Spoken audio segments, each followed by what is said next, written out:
The truth is that many leaders, many activists, many scholars over the years have written and canvassed for support for slavery and reparation to be tabled at the UN. But this fixation of celebrating Nana Akufo-Addo mars the beauty of what we have achieved, because clearly the issue of reparation did not start with Nana Akufo-Addo in this country. It started way back in 1996 when we had the Accra Declaration.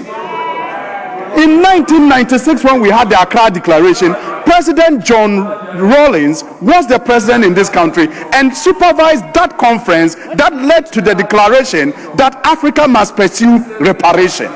And so if Nana Akufo-Addo came and continued with it, and President Mahama has put the icing on the cake, why this fixation?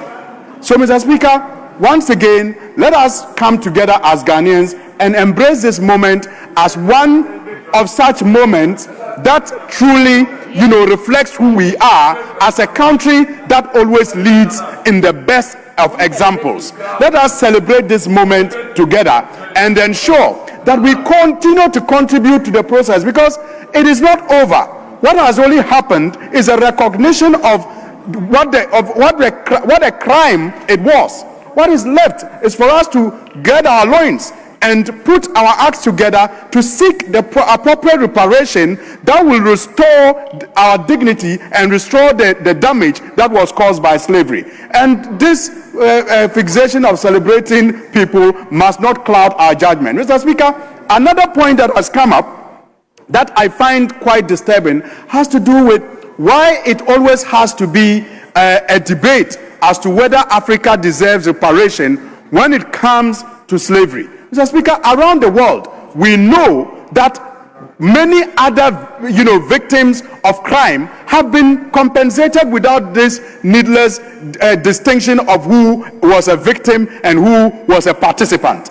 When it came to compensating the Jews who, under Hitler's Germany, suffered inhumane treatment, this conversation did not come up. That yes, some of them may have voted for Hitler to become even the president of Germany. Does that make them compliant? No.